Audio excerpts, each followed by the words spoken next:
Praise lord అండి. ప్రభు పేరట మీ అందరికీ వందనాలు. మీరందరూ బాగున్నారండి. మీ అందరి కోసం మేము అనుదినము ప్రార్థిస్తూ ఉన్నాం.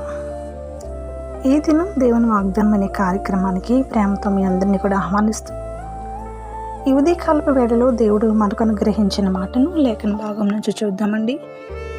2వ రాజుల గ్రంథము 18వ అధ్యాయము 7వ వచనంలో ఈ రీతిగా ఉంది. కావున యెహోవా అతనికి తోడుగా ఉండెను, తాను వెళ్ళిన చోటునెల్లా అతడు జయము పొందెను.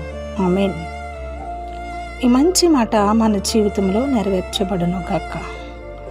చూడండి ప్రియులారా, ఇక్కడ ఎవరిని ఉద్దేశించి ఈ మాట చెప్పబడుతుందంటే హిజ్కియా గారు. మనకు తెలుసు కదండి, హిజ్కియా గారి జీవితంలో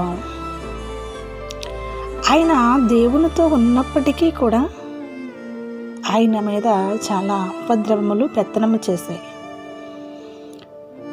ఆయన చాలా విషాదకరమైన పరిస్థితిలోనికి వెళ్ళారు. కానీ ప్రియులారా, ఆయనట దేవుణ్ణి విడిచిపెట్టలేని కారణాన్ని బట్టి దేవుడు అతనికి తోడుగా ఉండి తాను వెళ్ళిన చోటునల్లా ఆయనకి జయాన్ని ఇచ్చారంటండి.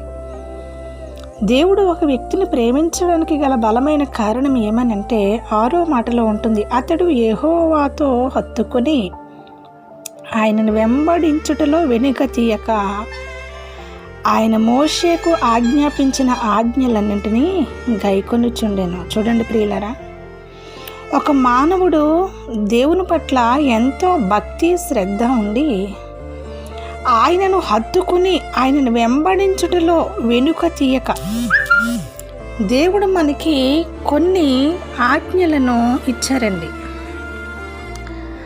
ఆ ఆజ్ఞలను అనుసరించిన ఎడల దేవుడట మనకు తోడుగా ఉంటాడట. ఇక్కడ ఈయన చేసిన పని ఏంటంటే దేవుణ్ణి హత్తుకుని బ్రతుకుతున్నాడండి. కరువు వచ్చినా, ఖడ్గం వచ్చినా, కష్టం వచ్చినా, నష్టం వచ్చినా మాట తిప్పకుండా వెను తిరగకుండా ఆయన ఆజ్ఞలను గైకొనుచు ఆయన చిత్తాన్ని నెరవేర్చే రీతిలో ఈ భక్తుడు బ్రతుకుతున్న కారణాన్ని బట్టి యెహోవా అతనికి తోడుగా ఉండి ఆయన వెళ్ళిన చోటునెల్లా ఆయనకి జయాన్ని ఇచ్చారు. మరి మీ జీవితంలో దేవుని పట్ల మనం ఎంత శ్రద్ధ చూపిస్తూ ఉన్నాము, ఆయనకి ఘనత వచ్చేటట్లు బ్రతుకుతూ ఉన్నామా లేదా, ఆయన ఆజ్ఞలను అనుసరిస్తూ ఉన్నామా లేదని మన అనుదిన జీవితంలో జ్ఞాపకం చేసుకోవాలి.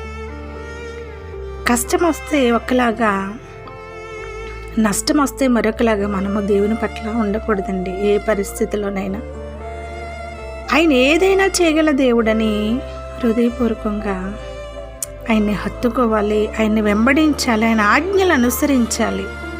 తరువాత ఆయన మనకు తోడుగా ఉంటారండి. మనం వెళ్ళు ప్రతి స్థలంలో కూడా జయం మన పక్షాన ఉంటుంది. కాబట్టి ఈ మాటలు విన్న మీరందరూ కూడా ఈ రీతిగా జీవించాలని ఆశతో మీ అందరినీ కూడా నేను ఆశీర్వదిస్తూ మరి వాగ్దానం మన జీవితంలో నెరవేర్చబడును కాక.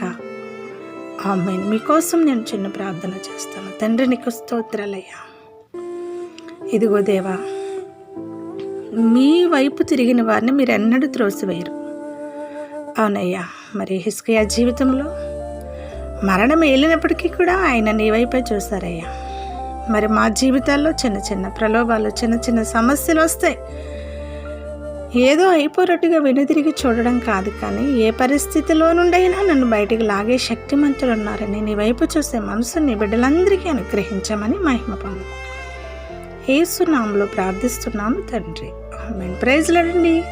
ఈ వాగ్దానం మీ జీవితంలో నెరవేర్చబడి మిమ్మల్ని ధైర్యము కలుగు చేయను గాక. ఆమేన్. వందనాలండి.